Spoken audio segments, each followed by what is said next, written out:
नमस्कार दोस्तों, स्वागत है आप सभी का 5 जुलाई के करंट अफेयर पर। मैं हूं राहुल यादव और आज आपको मैं करंट अफेयर 5 जुलाई के बताने वाला हूं। तो बिना देरी के वीडियो को शुरू करते हैं। तो हमारा जो सबसे पहला क्वेश्चन है वो ये है, WHO ने किस देश को मलेरिया मुक्त घोषित किया? कौन सी बीमारी मुक्त? मलेरिया मुक्त घोषित किया किसने? WHO ने। WHO की फुल फॉर्म आप सभी को पता होगा, वर्ल्ड हेल्थ ऑर्गेनाइजेशन। WHO की फुल फॉर्म है world health organization. World health organization ने किस देश को मलेरिया मुक्त घोषित किया है फिलहाल 2021 में? 2021 में बीमारी का नाम ध्यान रखना है, मलेरिया मुक्त। उस देश के नाम में आपको ऑप्शन मिलते हैं भारत, चीन, अमेरिका और साउथ कोरिया। तो हमारा जो आंसर होगा वो चीन होगा। जी हाँ दोस्तों, चीन को WHO ने मलेरिया मुक्त बताया है फिलहाल 2021 में। चीन को WHO ने मलेरिया मुक्त बताया है। ये बहुत ही इंपॉर्टेंट क्वेश्चन है। और अब इस क्वेश्चन से संबंधित कुछ और पॉइंट्स हैं जिससे आपके और भी क्वेश्चन क्लियर हो सकते हैं।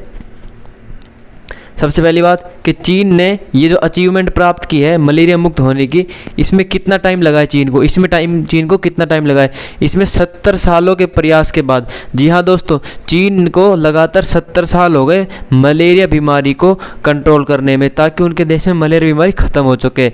तो उनको 70 सालों के प्रयास के बाद ये अचीवमेंट मिला है कि वर्ल्ड हेल्थ ऑर्गेनाइजेशन ने उनको मलेरिया मुक्त घोषित किया है चीन देश को। अब 70 सालों के बाद क्यों कहा गया है? क्योंकि 1940 सन में चीन के अंदर लगभग 30 मिलियन केसेस जाते थे हर साल 30 मिलियन केसेस जाते थे मलेरिया के, लेकिन आज एक भी नहीं है। अब कुछ WHO ने जो मलेरिया मुक्त और देश घोषित किए थे वो कौन कौन से किए थे? उसमें हमारा सबसे पहला देश आता है ऑस्ट्रेलिया, जिसको WHO ने 1981 में मलेरिया मुक्त घोषित किया था। उसके बाद जो सेकंड नंबर पे देश आता है वो आता है सिंगापुर। सिंगापुर को WHO ने 1982 में मलेरिया मुक्त घोषित किया था। उसके बाद जो हमारा तीसरे नंबर का देश आता है वो आता है ब्रुनई दारुसलाम, जिसको WHO ने 1987 में मलेरिया मुक्त घोषित किया था। तो चलिए दूसरे क्वेश्चन की तरफ चलते हैं। तो दोस्तों दूसरा क्वेश्चन आपकी स्क्रीन पे दिख रहा होगा। दूसरा क्वेश्चन जो हमारा करंट अफेयर का है 5 जुलाई का, वो है किस राज्य के मुख्यमंत्री ने अपने पद से इस्तीफा दिया है? कहाँ से? अपने पद से। क्वेश्चन है हमारा, किस राज्य के मुख्यमंत्री ने अपने पद से इस्तीफा दिया है, जो कि अभी करंट अफेयर में बहुत इंपॉर्टेंट क्वेश्चन है। राज्य के नाम हमारे पास झारखंड, उत्तराखंड, हरियाणा और केरल। तो इसमें से हमारा सही आंसर होगा उत्तराखंड। जी हाँ दोस्तों, उत्तराखंड के मुख्यमंत्री ने अपने पद से स्वयं इस्तीफा दे दिया है। अब सवाल ये उठता है उस मुख्यमंत्री का नाम क्या है? तो दोस्तों उस मुख्यमंत्री का नाम है तीरथ सिंह रावत, जो कि अभी तक उत्तराखंड के मुख्यमंत्री थे। उन्होंने अपने पद से इस्तीफा दे दिया है। अब जो दूसरा सवाल उठता है इसी क्वेश्चन में वो ये उठता है कि अब नए मुख्यमंत्री कौन बनेंगे? तो जो नए मुख्यमंत्री बनेंगे उनका नाम है पुष्कर सिंह धामी, जो अब तीरथ सिंह रावत के बाद नए जो मुख्यमंत्री बनेंगे उनका नाम है पुष्कर सिंह धामी। अब पुष्कर सिंह धामी के बारे में कुछ जान लेते बातें। पुष्कर सिंह धामी उत्तराखंड के बनने वाले मुख्यमंत्री में अब तक के सबसे युवा मुख्यमंत्री होंगे। जी हाँ दोस्तों, इनकी उम्र फिलहाल 45 वर्ष है और ये अब तक के उत्तराखंड में बने मुख्यमंत्री में सबसे युवा मुख्यमंत्री होंगे। फिलहाल पुष्कर सिंह धामी जो अब उत्तराखंड के नए मुख्यमंत्री बनने वाले हैं, इनकी पोजीशन क्या है पॉलिटिक्स में? ये विधायक हैं। किस जिले के? उत्तराखंड में किस जिले के विधायक है? उधम सिंह नगर नाम का एक जिला है, जहां पर पुष्कर सिंह धामी फिलहाल विधायक हैं। किस जिले के? उधम सिंह नगर। लेकिन अब ये उत्तराखंड के मुख्यमंत्री बनने वाले हैं। तो दोस्तों ये बात आपको ध्यान रखनी है, किस मुख्यमंत्री ने इस्तीफा दिया है। ये क्वेश्चन भी बन सकता है कि उत्तराखंड के उस मुख्यमंत्री का नाम बताइए जिसने अपने पद से इस्तीफा दिया है 2021 में। उनका नाम है तीरथ सिंह रावत और उनकी जगह लेने वाले मुख्यमंत्री जो नए मुख्यमंत्री बनेंगे उत्तराखंड के, उनका नाम है पुष्कर सिंह धामी, जो कि सबसे युवा मुख्यमंत्री होंगे अब तक के उत्तराखंड के। उनकी उम्र 45 वर्ष है और वो फिलहाल विधायक हैं उधम सिंह नगर के। तो चलिए थर्ड क्वेश्चन की तरफ चलते हैं।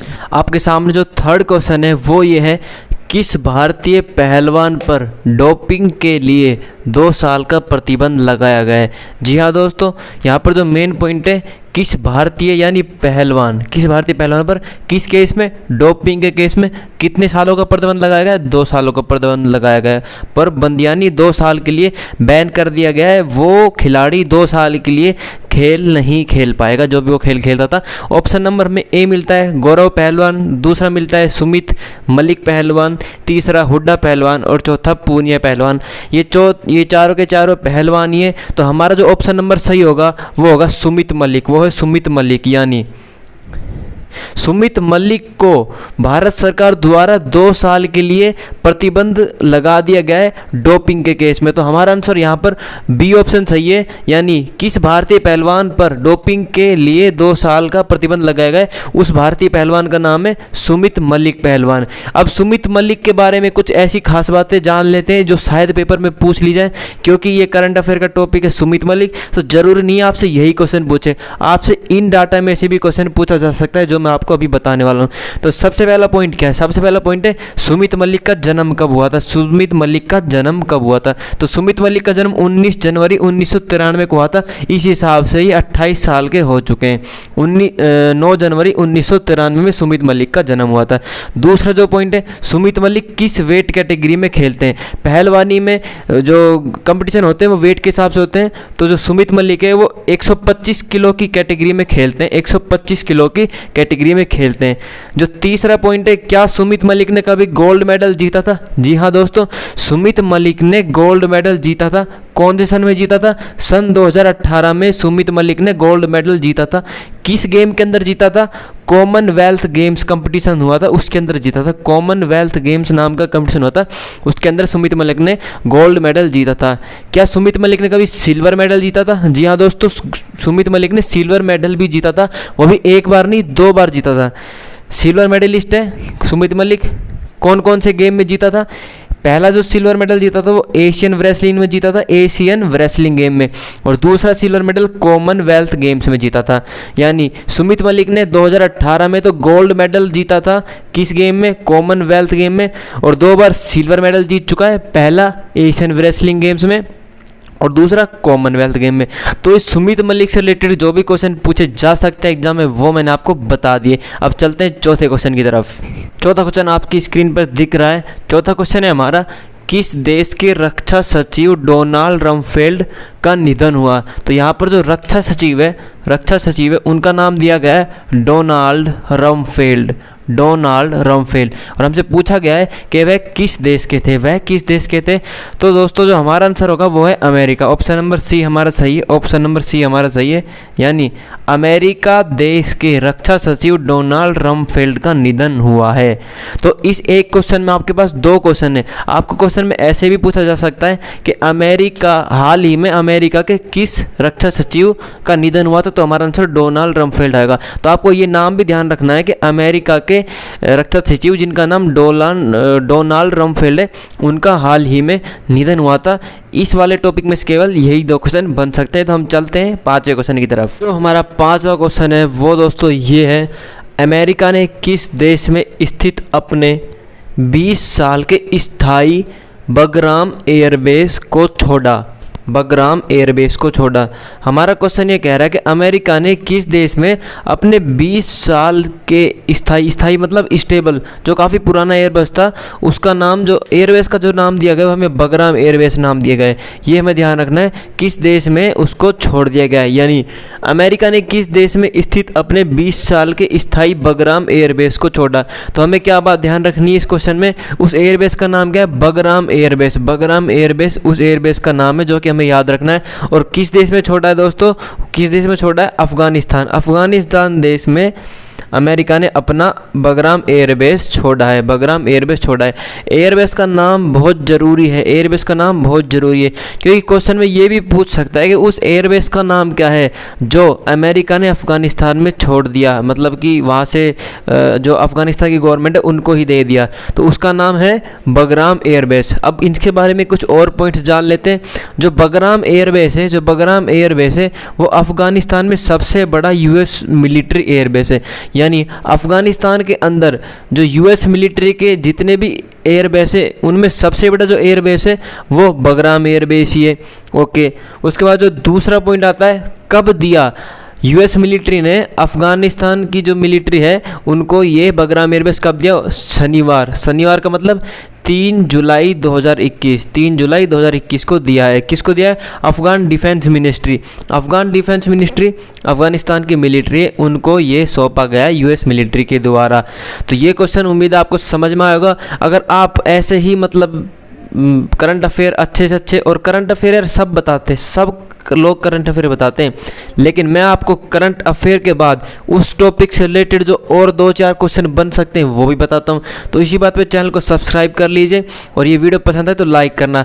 तो अब बिना देरी के हम अपने छठे क्वेश्चन की तरफ चलते हैं। दोस्तों 6th क्वेश्चन हमारा करंट अफेयर का 5 जुलाई का आपके सामने पेश है। टोक्यो ओलंपिक के लिए क्वालिफाई करने वाले भारतीय नौसेना एथलीट कौन बने? यानी जो टोक्यो में ओलंपिक होने वाला है उसमें क्वालिफाई किया है भारतीय नौसेना के किसी खिलाड़ी ने, और उसका नाम हमसे पूछा है। तो उसका जो नाम है भैया वो है जाबिर। उसका जो नाम है भैया जाबिर है। ऑप्शन ए हमारा बिल्कुल सही है। उस खिलाड़ी का नाम है जो कि भारतीय नौसेना में एथलीट के रूप में खिलाड़ी है, उनका नाम है जाबिर। अब जाबिर के बारे में कुछ बातें जान लेते हैं।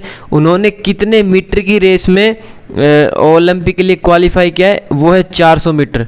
400 मीटर की दौड़ के लिए उन्होंने ओलंपिक में क्वालिफाई किया, यानी अब वो ओलंपिक में हिस्सा ले सकते हैं, भाग ले सकते हैं 400 मीटर रेस में। उसके बाद उन्होंने जो 400 मीटर रेस में जो सफलता प्राप्त की है उसमें उन्होंने कितना टाइम लगाया? 49.78 सेकंड। 49.78 सेकंड के अंदर उन्होंने 400 मीटर रेस कंप्लीट की, जिसकी वजह से वह टोक्यो ओलंपिक के लिए क्वालिफाई कर पाए। उसके बाद जो हमारा मेन पॉइंट है, जो जाबिर हैं, जाबिर भारत के पहले मेल एथलीट हैं जो टोक्यो ओलंपिक के लिए क्वालिफाई कर पाए हैं।